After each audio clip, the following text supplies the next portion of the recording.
Hey guys, welcome back to our channel. This is Umesh Bhardwaj once again with all of you. दोस्तों, आज की video में TGT physical education first shift का paper solution करने वाले हैं। अपने आप में पेपर बहुत शानदार आया था। कंसेप्ट एंड ट्रिक्स जो यूज़ की जा रही हैं यहाँ पे बहुत ही अच्छी थी और आई होप कि ये सभी चीज़ें आपके लिए भी बेहतर साबित हों, आपके लिए हेल्पफुल हो आने वाले एग्जाम्स के लिए।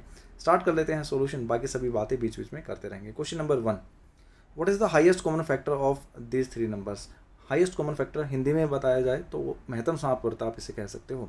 वर्ड से ही डिफाइन है कॉमन एंड फैक्टर, एक ऐसा फैक्टर जो कि इन तीनों ही नंबर्स में कॉमन होगा और मोस्ट रिपीटेड नंबर होगा। वो समझने की कोशिश कीजिएगा। मैं आपकी जगह होता तो डायरेक्ट ये आंसर लगाकर आ जाता, और क्यों लगाता वो भी सुनिएगा। मतलब with in second, maximum 5 to 10 second आप लगा सकते हैं। किस तरीके से, अगर मैं यहाँ पर इस 30 में ये पॉइंट कंसिडर ना करूँ तो मैं ये मान लेता हूँ कि ये 30 है। ओके, 15 दूनी 30 होता है और 15 गुना 15 225 होता है। इसका मतलब 15 इन दोनों नंबर्स में एग्जिस्ट करता है, लेकिन 15 अपने आप में क्या है, 5 गुना 3 है। इसका मतलब मुझे समझ में आता है कि 15 को अगर मैं 5 से डिवाइड करूँगा तो सीधा सीधा 5 दिया 15, लेकिन 3 को मैं कट नहीं कर सकता 5 से, क्योंकि छोटा हो जाता है, डेसिमल में बात चली जाएगी। लेकिन अगर मैं 15 को 3 से डिवाइड करता हूँ तो 3 पंजे 15 और वापस से मैं 5 को कट कर सकता हूँ। इसका मतलब ये पता चला कि 15 के अंदर जो छोटा नंबर है जो कि 3 है, वो अपने आप में मैक्सिमम टाइम रिपीटेशन में आ रहा है। इसका मतलब 3 ही एक ऐसा नंबर है जो कि यहाँ पर भी मैक्सिमम रिपीट हो रहा होगा और यहाँ पर भी। ठीक है, लेकिन क्योंकि यहाँ पर ये पॉइंट लगा हुआ है तो इसका आंसर डायरेक्ट 0.3 हो जाएगा। आई बात समझ में? तो ये आपका यहाँ पर आंसर हो गया 0.3। आई होप आप सभी भी ये सारी चीज़ें सीख पाएँ, कर पाएँ, क्योंकि इन चीज़ों में बहुत ज़्यादा बताने की चीज़ होती नहीं है। और HCF LCM तो आप 6th-7th क्लास से पढ़ते हुए आ ही रहे हैं। दोस्तों, सेकंड क्वेश्चन जो कि आपका सिंप्लीफिकेशन से है। क्वेश्चन में मिक्स फ्रैक्शन दी हुई है, वैल्यू पूछी हुई है। पहले मिक्स फ्रैक्शन को हम क्या करेंगे, प्रॉपर फ्रैक्शन बना लेते हैं। 5 दूनी 10 और 1 11/2, माइनस 7 चौक 28 और 1 29/7, प्लस 12 7 84 और 2 86/7, माइनस 9 चौक 36 और 1 37/4। ठीक रही बात। अब जैसे ही मेरी नज़र यहाँ ऑप्शंस पर जाती है, क्योंकि डोमिनेटर को मुझे सेम करना पड़ेगा ना LCM लेने के लिए, तो क्या बनेगा, 28 28 28 28, आपको 28 ही बनाना है। इसको 14 से मल्टीप्लाई करूँगा, इसे 4 से, इसे भी 4 से और इसे भी 7 से। अब इन्हीं सभी वैल्यूज से हम किसको, न्यूमरेटर यानी कि अंश को मल्टीप्लाई करेंगे।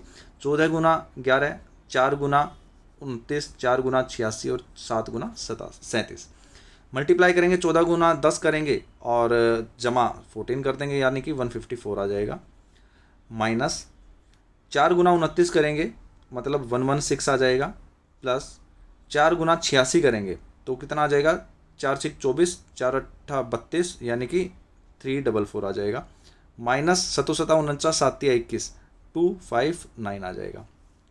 पॉजिटिव वालों को ऐड करेंगे, 154 और 344, 4 और 4 8, 5 और 4 9, 3 और 1 4, यानी कि 498, माइनस 116 और 259 कितने हो जाएंगे, 9 और 6 15, 5 और 1 6 7, तो ये आ जाएगा आपका कितना आएगा, 375।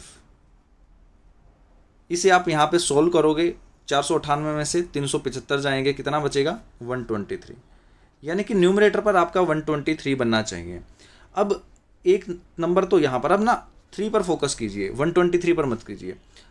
28 गुना 4 करेंगे तो यूनिट प्लेस पर 8 चौक 32, 2 मिलेगा, और 2 में ये एक ऐड होगा तो 3 मिल जाएगा। यही आपका आंसर हो जाएगा। अगर आप कहेंगे कि जी ये भी तो आंसर हो सकता है, 8 पंजे 40 और जमा ये 3 करेंगे तो यूनिट प्लेस पर 3 मिलेगा। यहाँ पर भी 3 है, यहाँ पर भी 3 बना। लेकिन आप ये बात समझिएगा कि आपको 123 बनाना है। अगर 28 की जगह मैं 25 करूँ और 25 गुना 5 करूँ तो 125 तो अपने आप ही हो गया। तो ऑब्वियस सी बात है ना कि 28 गुना 5 से तो बड़े नंबर मिलेगा आपको। आई बात समझ में? 123 तो मिलने से रहा, इसका मतलब आपका आंसर यही आएगा। ठीक है, चलिए नेक्स्ट क्वेश्चन पर स्विच करते हैं। ये क्वेश्चन देखिए, बहुत ही बेहतरीन क्वेश्चन, उतनी ही बेहतरीन ट्रिक्स यहाँ पे लग रही हैं। थोड़ा सा प्रोसीजर लेंदी हो सकता है, ये 2-3 क्वेश्चन ही, 2 क्वेश्चन आप कह सकते हो थोड़ा सा लेंदी थे, बाकी सभी क्वेश्चंस बहुत इजी आए हैं। लेकिन बस प्रेजेंस ऑफ माइंड वाली चीज़ें चाहिए कि कैसे कर सकते हैं। मैं इसको रब कर देता हूँ कि क्या हो गया। देखिएगा, हमें बताना है कि कौन सा सीक्वेंस करेक्ट है। इसका 2 तरीके होते हैं। मेरा जो अपना अप्रोच है वो ये है कि मैं इनके सामने ना एक एक जीरो चिपका देता हूँ और उसके बाद डिवाइड कर देता हूँ। ठीक है, जो बड़ा वो बड़ा, जो छोटा वो छोटा, जिस तरीके से सीक्वेंस आए उसी तरीके से फॉलो कर लेते हैं। लेकिन यहाँ पर आप कैलकुलेशन फास्ट करनी पड़ेगी आपको, आप डिवीज़न वाली चीज़ें इतनी ज़्यादा नहीं कर सकते। तो कैसे करेंगे, ये 15 और 19 के बीच में कितना डिफरेंस है? 4 का डिफरेंस। यहाँ पर कितना है? 3 का डिफरेंस। यहाँ पर कितना है? 4 का डिफरेंस। इस डिफरेंस को ना कॉमन कर लो, यानी कि इसका एलसीएम ले लो। 12 बनाया जा सकता है, 3 चौक 12, 4 तिये 12 होता है, तो 12 बना लेता हूँ। इसको 3 से मल्टीप्लाई, इसको 4 से मल्टीप्लाई और इसको 3 से मल्टीप्लाई। अब इसी नंबर से आपको क्या करना है ना, न्यूमरेटर को मल्टीप्लाई करो, यानी कि 15 तिया 45 हो गया इस नंबर से, ये 4 और ये वाला 4, 4 चौक 16 हो गया, और 5 तिया 15 हो गया। और साइन वही रखो जो वहाँ पर लगे हुए हैं, जैसे ये यहाँ पर। लेकिन ये चीज़ आप देखो सेटिस्फाई कर रही है? नहीं कर रही, तो ये नहीं हो पाएगा आंसर। इसी तरीके से आपको करना है, और इसी तरीके से करते हुए जब हम यहाँ पहुँचेंगे लास्ट ऑप्शन पे, तो हमें पता चलेगा इनके बीच का डिफरेंस कितना है? 11 है। 16 और 21 का 5 है। 14 और 17 का 3 है। इनका अब ये प्राइम नंबर आ गया, तो 5 तिया 15, यानी कि आपको 15 से ही डायरेक्ट गुना करना पड़ेगा। ये किससे हो जाएगा? 11 और 3 से हो जाएगा, 11 तिया 33 से हो जाएगा, और ये 3 किससे मल्टीप्लाई होगा? 11 और 5 से हो जाएगा, मतलब 11 पंजे 55 से हो जाएगा। ठीक है, अब 15, 33, 55, इस 15 से मल्टीप्लाई करोगे इस 17 को, 33 से करोगे 16 को, और 55 से करोगे 14 को। 15 गुना 17 कितना हो जाता है? 255। ठीक है जी, साइन वही रखना है आपको। 16 गुना 33 कितना हो जाएगा? 528। साइन वही रखना है। 14 गुना 55 कितना हो जाएगा? 770। ठीक है, और आप देख सकते हो कि ये सीक्वेंस बिल्कुल ठीक बैठ रहा है कि 770 528 से बड़ा है, और 528 255 से बड़ा है। यही आपका आंसर हो गया। यहाँ पर थोड़ा सा कैलकुलेटिव चीज़ें दी हैं, वरना बहुत छोटे छोटे नंबर जैसे ये पहले वाले ऑप्शन में थे ना, वैसा ही आपको मिलता है। ठीक है, क्योंकि पेपर को कैलकुलेटिव बनाना था, मुझे स्लाइड चेंज करनी पड़ेगी, तो मैं नेक्स्ट क्वेश्चन पर आता हूँ। ठीक है जी, अब नेक्स्ट क्वेश्चन आ गया, क्वेश्चन नंबर 4 आपके सामने देखिएगा। बोला गया है the sum of 3 numbers is 210, the ratio of first second. Okay, ये तो देखो भाई बहुत इजी क्वेश्चन होता है। ए बी सी, फर्स्ट और सेकंड की जो रेशियो दी हुई है वो 5 और 6 बोली है, और सेकंड एंड थर्ड की जो रेशियो दी है वो 3 और 5 बोली है, यानी कि ये 3 और ये 5।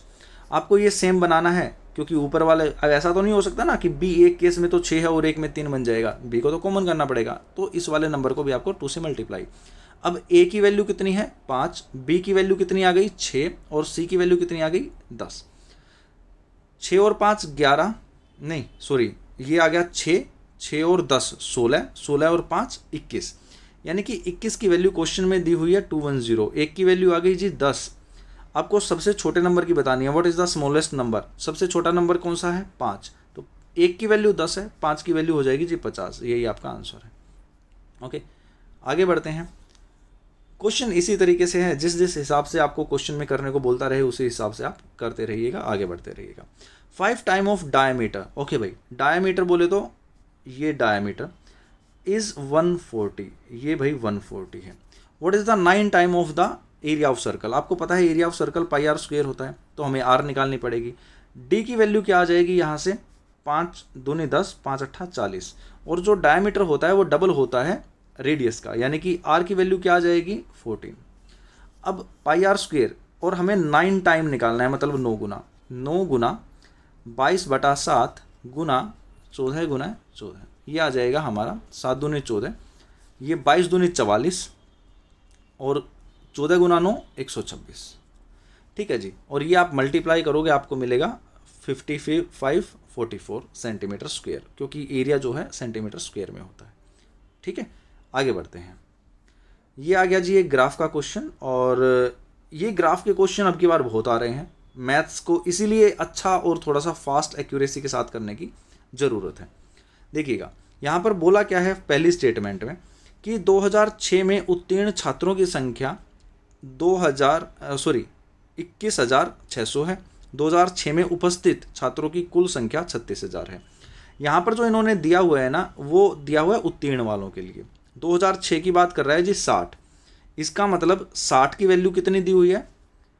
60 की वैल्यू क्वेश्चन में दी हुई है 21,600। ठीक है, एक की वैल्यू क्या हो जाएगी जी? देखो ये तो 6 का क्यूब होता है ना, तो 6 6 36 आ जाएगा, मतलब एक की वैल्यू कितनी आ जाएगी? ये आ जाएगी 360। और हमें टोटल की निकालनी है, कुल संख्या मतलब 100% होता है, तो 100% कितना आ जाएगा? 36,000। ये रहा यहाँ पर 36,000।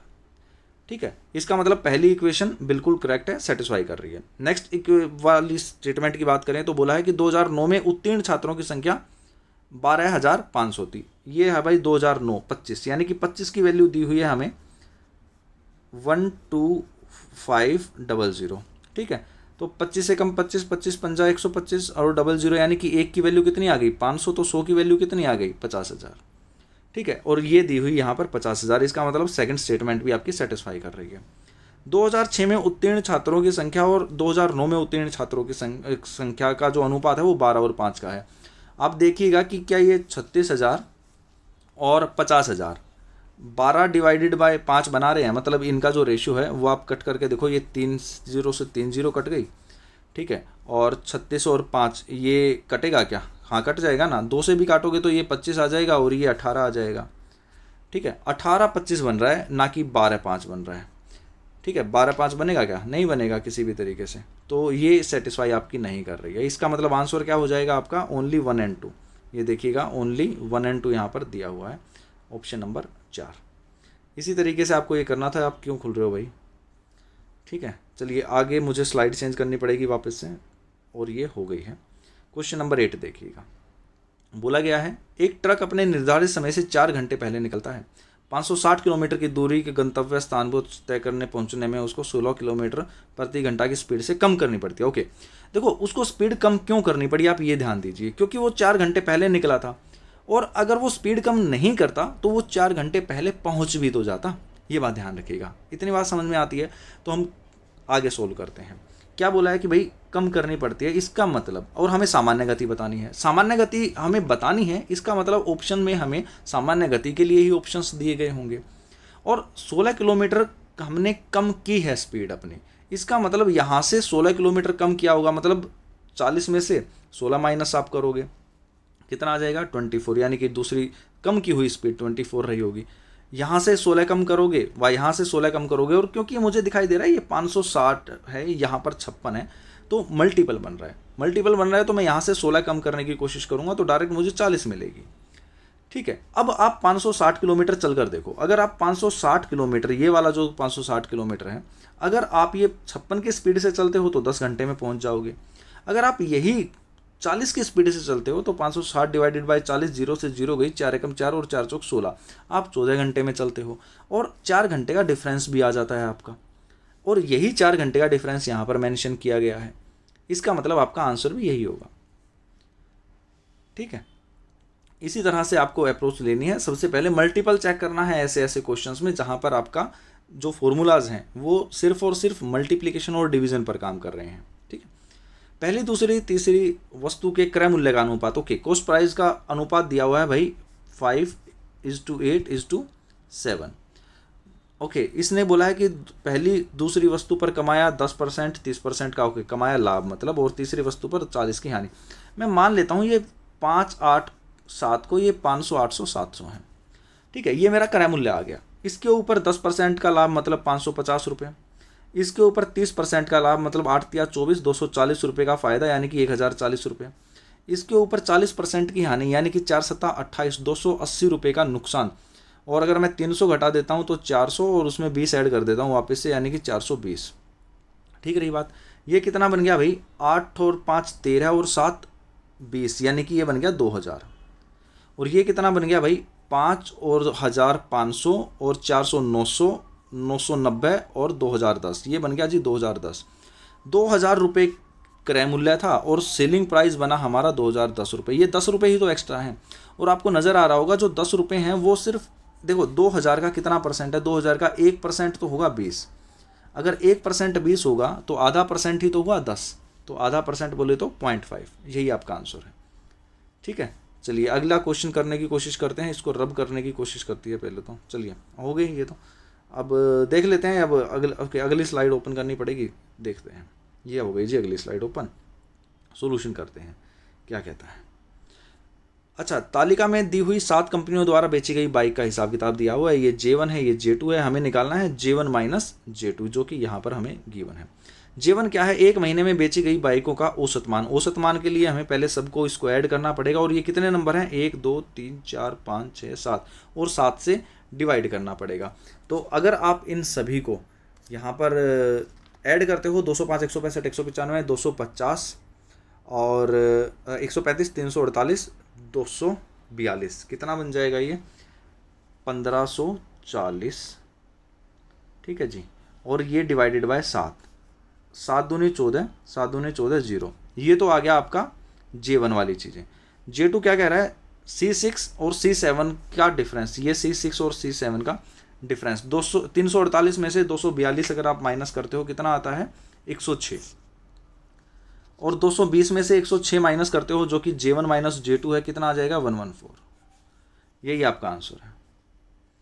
ठीक रही बात, एवरेज पढ़ाया हुआ है आपको, देख लेना। नेक्स्ट क्वेश्चन देखिएगा, और ये क्या है, मूलधन। ठीक है, 15,000 रुपये एक मूलधन 5 वर्ष के लिए साधारण ब्याज पर निवेश किया गया है। ब्याज की जो दर है वो 20% है। 5 वर्ष के बाद मिश्रधन, मिश्रधन मतलब अमाउंट, अमाउंट बोले तो प्रिंसिपल यानी कि मूलधन जमा ब्याज। मूलधन बोला है 15,000। यार अगर 15,000 रुपये मूलधन है और 20% वार्षिक की दर है, तो 15,000 का 10% तो हो जाएगा 1500। तो 20% की वैल्यू कितनी हो गई, 20% की वैल्यू कितनी हो जाएगी, 3,000 हो जाएगी। ठीक रही बात, 10% की वैल्यू 1500, तो 20% की वैल्यू 3,000। ये आ गया 1 साल के लिए। अगर हमें 5 साल के लिए पूछा है तो 5 साल के लिए गुना 5 कर देंगे, यानी कि 5 दिया 15, ये वापस से कितना हो गया, 15,000। ये आ गया आपका ब्याज। अब मूलधन भी 15,000 था और ब्याज भी 15,000 है, और अमाउंट कितना, यानी कि मिश्रधन कितना हो जाएगा, मूलधन जमा ये ब्याज, 15,000 जमा 15,000, 30,000 आपका आंसर आ गया। ये आंसर। ठीक है, ओ ये मैंने क्या कर दिया, ठीक है, यहाँ से लेकर मिटाना था एक्चुअली, ये इसको हस्ती मिटानी थी, इसकी हस्ती। चलिए ये नेक्स्ट क्वेश्चन पर दिक्कत नहीं करने वाला, स्टार्ट कर लेते हैं। बोला है एक कार्य को पूरा करने में x अकेला y अकेले से 40% अधिक समय लेता है। अगर x अकेला y अकेले से 40% अधिक समय लेता है तो ऑब्वियस सी बात है वो काम कम करता होगा। आई बात समझ में, और कितने हिसाब से काम कम करता होगा, 40% से। मैं कह सकता हूँ x और y की रेशियो x काम कम करता होगा, मैंने ये बोला, तो 140 ये होगा। ठीक है, 40% के हिसाब से, तो इसको कट कर लेते हैं। ये आ गया 2 पंजे 10 और 2 सत्ते 14। इतनी बात समझ में आई आपको। अब बोला है हमें कि अगर दोनों मिलकर 15 दिन में काम पूरा कर लेते हैं, दोनों मिलकर एक दिन में कितना काम करते हैं, 7 जमा 5 यानी कि 12। 15 दिन में कितना करेंगे, गुना 15। यार ये क्या कर दिया मैंने, गुना 15 लगा देना इसको। ठीक है, 15 दूनी 30 की 0 हासिल 3, 15 कम 15 और 3 180 का काम हो जाएगा। और y को अकेले को करना है, कुछ मत देखो, y का ये है काम, 180 डिवाइडेड बाय 7 ये आंसर हो जाएगा। बाकी अगर आप 180 भी देख लेते ना तो भी यही आंसर मिलना था। ठीक है, बाकी चीज़ें आप लोग समझ ही सकते हो। आगे बढ़ते हैं। ये टॉपिक बहुत इजी टॉपिक थे और क्वेश्चंस भी उतने ही इजी थे। बाकी नेक्स्ट क्वेश्चन पर स्विच कर गए हम। क्वेश्चन नंबर 14 देखिए, अल्कोहल तथा जल, ओके मिक्सचर से ये क्वेश्चन है। ये अल्कोहल है और ये वाटर है।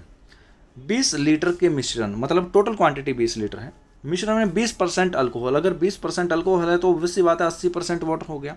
100% होती है कोई भी चीज़ अपने आप में। इनकी रेशियो क्या आ गई, 20 एकम 20 और 20 चुका 80, 1:4 की रेशियो आ गई।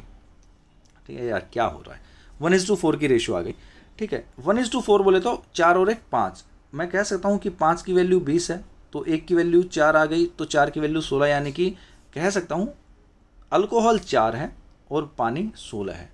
अब बोला है कि मिश्रण में 12 लीटर पानी मिला दिया, लो जी 12 लीटर पानी मिला दिया, तो ये कितना हो जाएगा, 6 और 2 8 और 2, और अल्कोहल नहीं मिला है, अल्कोहल उतना का उतना है, मतलब ये हो गई 28 और 4 32। टोटल मिक्सचर पहले 20 लीटर था, अब कितना बन गया 32 लीटर।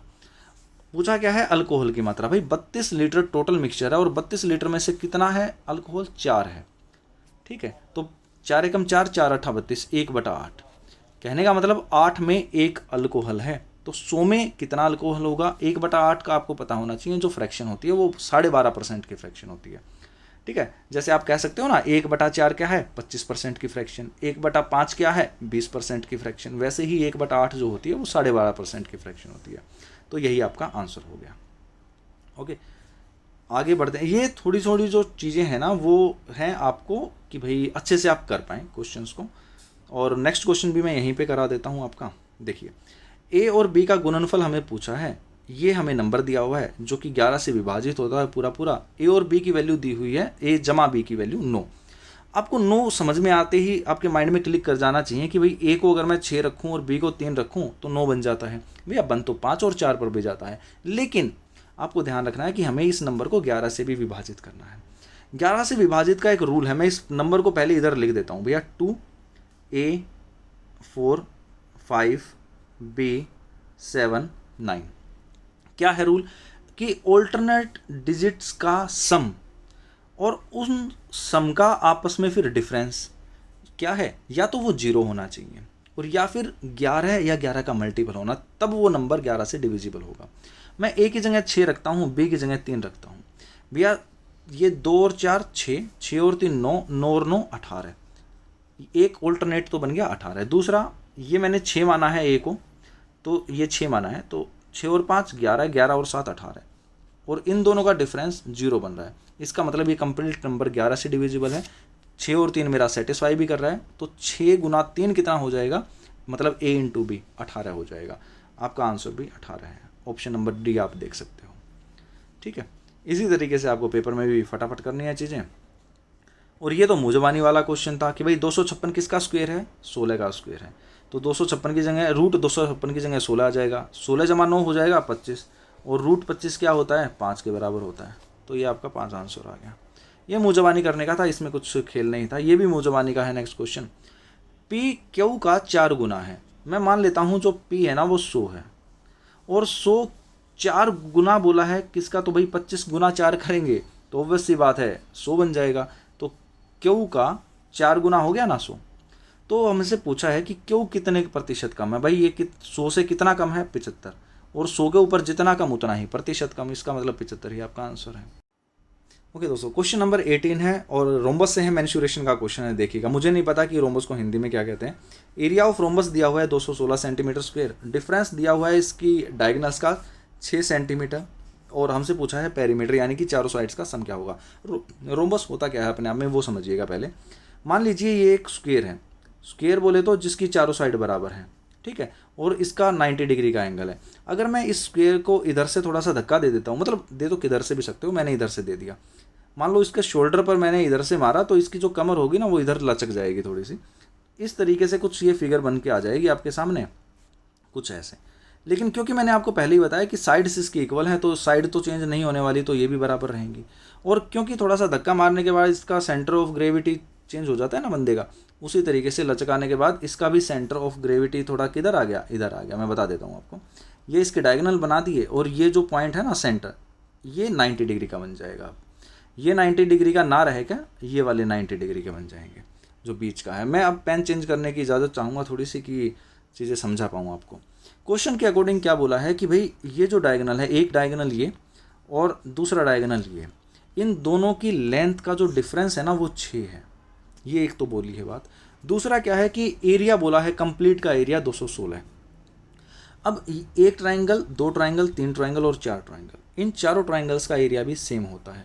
दूसरी बात, ये 90 डिग्री का होता है। जो एंगल होते हैं ये चारों एंगल ये 90 डिग्री के होते हैं। और ये जो डायगोनल है ना, ये एक दूसरे को बाइसेक्ट करते हैं। बाइसेक्ट मतलब 2 इक्वल पार्ट्स में डिवाइड करते हैं। इतनी चीज़ समझ में आई तो मैं आगे वापस से एक बार पेन चेंज करता हूँ और आपको कंप्लीटली बताता हूँ।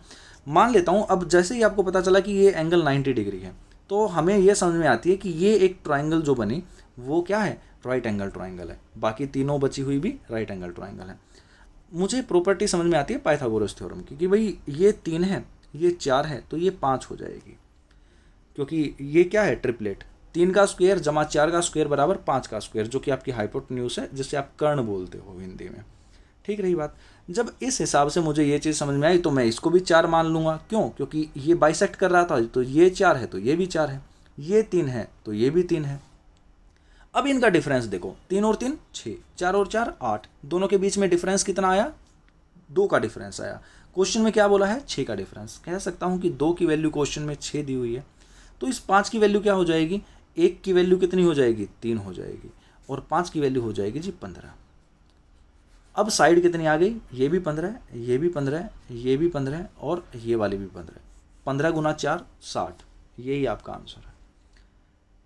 अब एरिया में आपको घुसना ही नहीं है कि क्या एरिया से भी खेल सकते हो, ऐसी बात नहीं है नहीं खेल सकते, क्योंकि ये एक राइट एंगल ट्राइंगल आई जिसकी एरिया आप निकाल सकते हो हाफ बेस इंटू हाइट, यानी कि 2 दूनी 4, 3 दूनी 6, एक ट्राइंगल का एरिया कितना आ गया, 6 आ गया। तो चारों ट्राइंगल का एरिया कितना आ जाएगा, 24 आ जाएगा।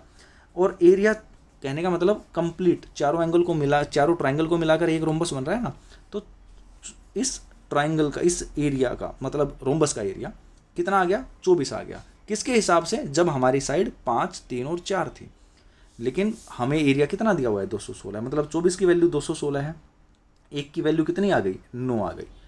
ये आया है सेंटीमीटर स्क्वायर में, 9 आया है सेंटीमीटर स्क्वायर में। तो इसको अगर मैं सिंगल यूनिट में लेकर आऊँगा तो 3 आ जाएगा। 3 क्या आ गया, एरिया। वापस से वैसे ही कर देंगे कि भाई एक की वैल्यू 3 आ गई तो 5 की वैल्यू 15 और चारों साइड्स 15 जमा 15 जमा 15 जमा 15 60 हो जाएगी टोटल। ठीक है, मेरे हिसाब से चीज़ समझ में आ गई होगी। थोड़ा होच पोच जरूर हो गया है, लेकिन आप तरीके से सुनोगे और देखोगे ना जहाँ जहाँ मैं लिखता हुआ आ रहा हूँ, तो चीज़ें समझ में क्लियरली आ जाएंगी आपको। पेन चेंज कर लेता हूँ वापस से अपने मोड में और इसे थोड़ा रब कर देता हूँ ताकि क्वेश्चन पढ़ने में आ जाए। अब आगे बढ़ते हैं। 2 स्टेशन आर और एस हैं जिनके बीच की दूरी, अच्छा भाई ये 410 यहाँ पर लिखा हुआ है, ध्यान रखिएगा ये 400 है, 410 नहीं है। अब आप बोलोगे जो 410 लिखा हुआ है तो उसमें भाई डिपार्टमेंट की गलती है। इंग्लिश मीडियम में इसके अंदर 400 लिखा हुआ है और जो इंग्लिश मीडियम में लिखा हुआ है वही मान्य होगा, हिंदी मीडियम वाले को कंसिडर नहीं करेंगे। ठीक है, अब भाई क्या है कि ये डिस्टेंस है यहाँ पे, आर से चले इधर और एस से चले इधर। ठीक है, 10 घंटे पश्चात दोनों रेलगाड़ियाँ मिलती हैं। 10 घंटे तक मतलब दोनों ट्रैवल करती हैं, सीधी सी बात है। और एक की स्पीड दूसरे की स्पीड से 4 किलोमीटर अधिक है, 4 किलोमीटर प्रति घंटा अधिक है। तो हमें धीमी वाली गति की स्पीड बतानी है। ऑब्वियस सी बात है कि अगर हमें बतानी धीमी वाली गति की है तो दी भी धीमी गति की ही होगी। और जो दूसरी गाड़ी बची जो तेज़ चल रही है वो 4 किलोमीटर प्रति घंटा स्पीड से ज़्यादा से चल रही होगी। तो यहाँ पर ये 26 है तो ये 30 बन जाएगा, मतलब 4 किलोमीटर पर आवर ऐड कर दोगे, 28 का 22 बन जाएगा। पहले यही चेक कर लो क्योंकि आंसर दिखाई दे रहा है भैया। 26 से किलोमीटर प्रति घंटा से अगर मैं 10 घंटे चलता हूँ तो 260 किलोमीटर चलता हूँ। 30 किलोमीटर पर आवर की स्पीड से अगर 10 घंटा चलता हूँ तो 300 चलता हूँ। तो आपको पता लग रहा है ये 560 बन रहा है, लेकिन हमें तो चलना है 400। इसका मतलब ये आंसर नहीं हो सकता पहला। दूसरे पर आते हैं। 18 किलोमीटर प्रति घंटा की स्पीड से मैं चला 10 घंटे यानी कि 180 किलोमीटर, और 22 किलोमीटर प्रति घंटा की स्पीड से मैं चला यहाँ पर 10 घंटे, तो मतलब कितना चला 220, और ऐड करोगे तो ये आपको मिल गया 400। इसका मतलब यही आपका आंसर है। बाकी कोई भी अप्रोच आपको लगाने की ज़रूरत नहीं है। आई थिंक मुझे स्लाइड चेंज करनी पड़ेगी अगर मैं गलत नहीं तो। चलो नहीं करनी पड़ेगी तो बहुत अच्छी बात है। बाकी चलो मैं दिखाई देता हूँ, यहाँ से ही चीज़ें हो जाएंगी जब क्वेश्चन नज़र ही आ रहा है तो, है ना। देखिएगा, बोला गया है क्वेश्चन के अंदर कि ये ग्राफ दिया हुआ है, परीक्षा में उपस्थित तथा अनुत्तीर्ण छात्र, उपस्थित तथा अनुत्तीर्ण, ध्यान रखिएगा। पहली स्टेटमेंट बोल रहा है कि 2001 में उपस्थित दोनों वाले छात्रों को 2003 में उपस्थित होने वाले छात्रों का अनुपात 12 और 16 है। ठीक है भाई, 2001 में कितने उपस्थित हुए 4500, 2003 में कितने उपस्थित हुए 4800, इनका अनुपात 15 और 16 बन रहा होगा भाई। 0 से तो 0 कट गई, 2 से तो, और 3 से कट कर लो, 3 एकम 3, 3 पंजे 15, और 3 एकम 3, 3 छः 18, 15 16 बन रहा है। बिल्कुल ठीक है स्टेटमेंट पहली वाली। 2001 में उत्तीर्ण छात्रों का प्रतिशत सबसे अधिक है भाई। 2001 में उत्तीर्ण छात्रों का, उत्तीर्ण बोले तो ये 1200, और 1200 कितने में से 4500 में से 1200। भैया यहाँ तो मुझे जब बाकी जगह में नज़र मार रहा हूँ तो ये देखिए ना, 4600 में से 600 छात्र उत्तीर्ण हो रहे हैं, इधर 4700 में से 900 छात्र उत्तीर्ण हो रहे हैं, 4800 में से 1200 छात्र उत्तीर्ण हो रहे हैं, और यहाँ पर 4500 में से छात्र उत्तीर्ण हो रहे हैं। इसका मतलब हाँ, कहीं ना कहीं प्रतिशत ज़्यादा है, मैक्सिमम है। ओके, तो आप कह सकते हो कि ये स्टेटमेंट भी ठीक हो सकती है। दिए गए वर्षों में उपस्थित होने वाले छात्रों का औसत निकालना है, तो भाई उपस्थित होने वाले छात्रों का औसत। ठीक है, मुझे रब करना पड़ेगा, थोड़ा सा कर देता हूँ, देख लीजिएगा। उपस्थित होने वाले मतलब ये नंबर आपको ऐड करने पड़ेंगे। कैसे करोगे भाई, 4 और 3 7, 7 और 4 11, 11 और 6 11 और 4 सॉरी 15, 15 और 4 19, और ये आ जाएगा जी 20, और ये आ जाएगा 8 और 6 14, यानी कि 1400 और ऐड कर दो 2100 कुछ, और ये 700 और अगर आप ऐड करते तो ये बन जाता है टोटल आपका कितना बन गया 2200 बन गया 22 और ये 100। ठीक है, डिवाइड करेंगे किससे 1 2 3 4 5 5 से, 5 चौक 20, 5 चौक 20, 5 दूनी 10 और 0 आपका ये बन रहा है। लेकिन 44 30 नहीं बन रहा, 44 20 बन रहा है। इसका मतलब ये वाली स्टेटमेंट तो गलत है। ठीक है, तो ये क्वेश्चन इसी हिसाब से होते हैं, थोड़े टाइम टेकिंग वाले होते हैं, लेकिन आप बहुत अच्छे से कर पाते हो। आई होप आपको चीज़ें ठीक लगी होंगी, बेहतर लगी होंगी, सोल्यूशन ठीक ठाक लगे होंगे और सीखने वाले सोल्यूशन है। कर पा रहा हूँ मैं यहाँ पर आप लोगों के साथ फ्री ऑफ माइंड और चीज़ें, लेकिन जब आप एग्जाम में बैठे होते हो तो थोड़ा सा पजल करने वाली चीज़ें होती हैं। बीच में कुछ एक लेंदी क्वेश्चंस, कंसेप्ट क्वेश्चंस, मैन्युरेशन के आपके सभी फॉर्मूलाज और उनके कंसेप्ट, जिस फिगर के बारे में बात की जा रही है उसके कंसेप्ट आपको क्लियर होने चाहिए, तभी आप सभी क्वेश्चंस प्रॉपरली अटेम्प्ट कर सकते हो। ट्रिक्स अपनी अप्लाई कर सकते हो, अपनी अजम्पशंस, जैसे मैंने रोम्बस वाले क्वेश्चन में मान लिया कि भाई अगर राइट एंगल ट्राइंगल है तो 3 4 5 मान के मैं कर सकता हूँ उसको। यूनिटरी मेथड मैंने सोल्व कर दिया, एरिया की मुझे ज़रूरत ही नहीं पड़ी। उस तरीके से चीज़ें करने के लिए आपको बार बार रिपीटेशन में प्रैक्टिस करने की ज़रूरत है। चीज़ें सीखिए, समझिए और आगे बढ़िएगा। फीडबैक अपनी ज़रूर दे दीजिएगा जो भी चीज़ें हैं। आई होप आपके लिए चीज़ें बेहतर रहेंगी और आगे भी एज सुन एज पॉसिबल सभी वीडियोज़ लाने की कोशिश करूँगा। मैं मिलता हूँ नेक्स्ट वीडियो में, तब तक के लिए ख्याल रखिएगा, खुश रहिएगा, बाय बाय, टेक केयर।